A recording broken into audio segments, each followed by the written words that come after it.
They never asked for your money, but they stole your weekend, your energy, and your goals. Why is time the most valuable thing a manipulator seeks to steal?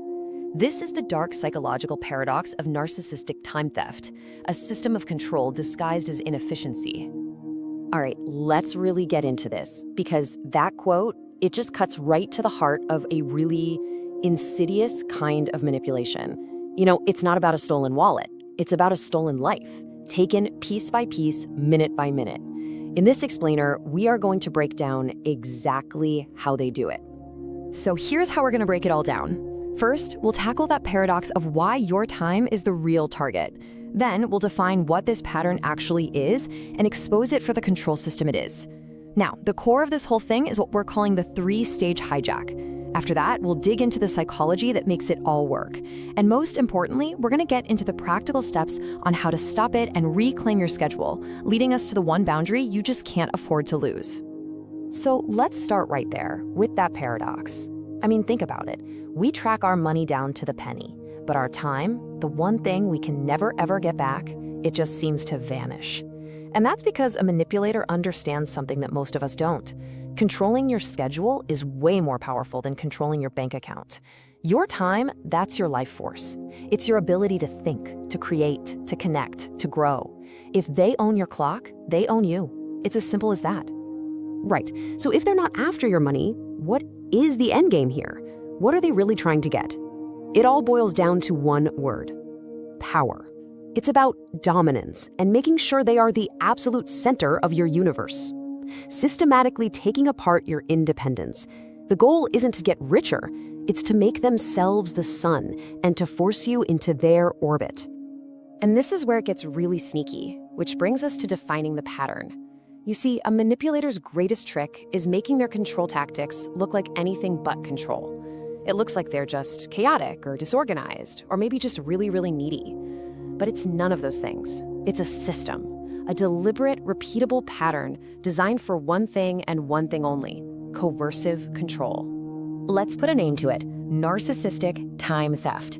And the key words here are systematically consumes. This isn't random, it's not an accident, it's a strategy. The whole point is to create an environment where their needs are always an emergency, and your schedule, well, that becomes secondary. And pretty soon, it doesn't exist at all. Their goal is to make their life the only one that matters.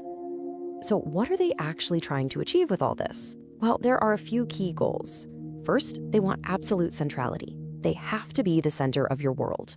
Second, they need to isolate you. If you're constantly dealing with their crises, you don't have time for your friends or family, right? And third, and this is so important, they are trying to systematically drain you, to just deplete your cognitive resources. Why? Because a person who's exhausted, overwhelmed, and isolated is so much easier to control. You simply don't have the energy left to leave. Okay, now we're getting to the absolute core of this whole thing, the three-stage hijack. I really want you to lock this in, because this isn't just random selfishness. It's a playbook, a methodical step-by-step process for how to steal someone's time and ultimately their life. And once you can see the playbook, you can finally start to defend against it. And here it is, the cycle itself. It's 3 stages: the hijack, the theft, and the control. But the key is that it's a feedback loop. Each stage feeds the next one, creating this powerful vortex that's incredibly hard to escape once you're caught in it. So let's break down each stage one by one. Stage 1 is the hijack. Think of it as an ambush. It's that sudden, out-of-nowhere emergency that just explodes into your day. It could be a dramatic emotional breakdown over something tiny, a fight they pick over nothing, or a problem they actually created that now somehow you have to fix. The key is it feels so urgent that it justifies dropping everything: your work, your plans, your peace of mind, to deal with it right now. And that hijack leads you straight into stage 2, the theft, or resource depletion. You'll notice the crisis never ever gets solved quickly. It's not supposed to. It morphs into this endless, chaotic conflict. The conversation goes in circles, new problems are introduced, the goalposts keep moving. This is 100% by design. The goal is to exhaust you, to drain your mental and emotional batteries until you're too tired to think straight, let alone focus on your own life.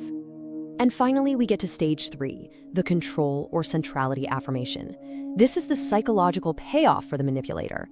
Every single time you drop everything to manage their chaos, you're sending them a powerful message. Your needs are more important than mine. Your reality is more important than my reality.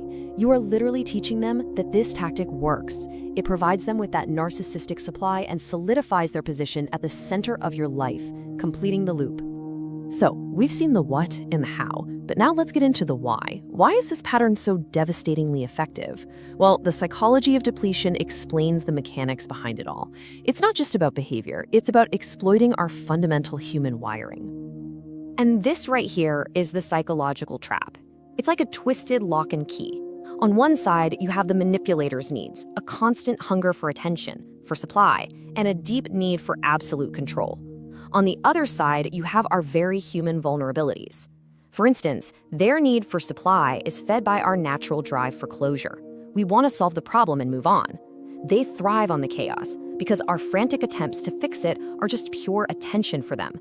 Or take their need for control, which preys on our desire to reduce guilt. They create situations where you feel responsible for them, and by fixing their crises, you temporarily relieve that guilt, which just reinforces their control.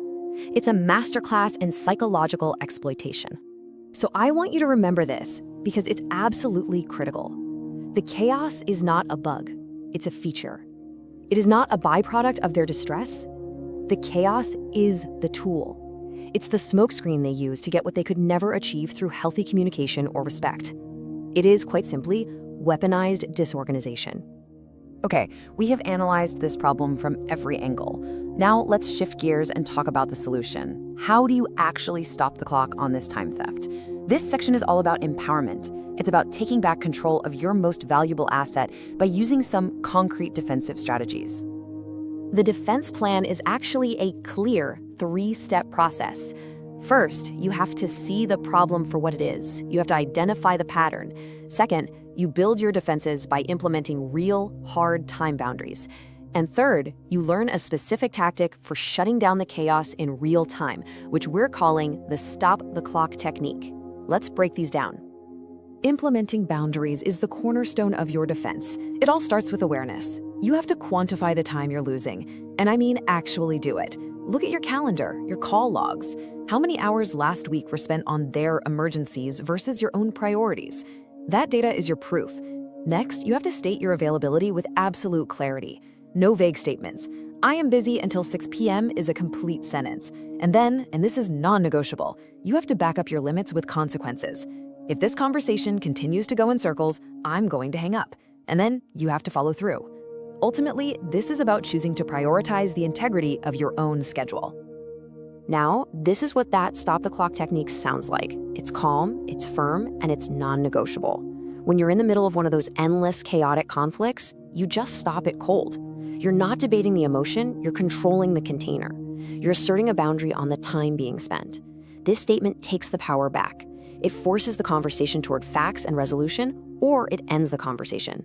Either way, the time theft stops. And this brings us to our final and most important section. After understanding the mechanism, the psychology, and the defense, what's the single most important principle you need to walk away with? It really comes down to understanding what your time truly represents. This is the fundamental realization you have to have. You have to stop thinking of the chaos as interruptions to your schedule. You have to see that the manipulator's goal is for their chaos to become your schedule. They want to replace your organized, goal-oriented life with their disorganized, drama-filled one. Recognizing this shifts your entire perspective. You're not just managing interruptions, you are fighting a hostile takeover of your life. So let's bring this all together. Remember, narcissistic time theft is the time-stealing trick used to hijack your schedule. And now you know how the pattern works, that manufactured urgency kicks off an endless conflict. The purpose of that conflict is total resource depletion, which in turn affirms the manipulator's absolute centrality in your life. But here's the beautiful thing. Awareness breaks the loop. The moment you start identifying that time sink pattern and you begin enforcing firm time boundaries, you assert that your time is your most non-negotiable boundary. Protecting it isn't selfish. It is the ultimate act of self-preservation.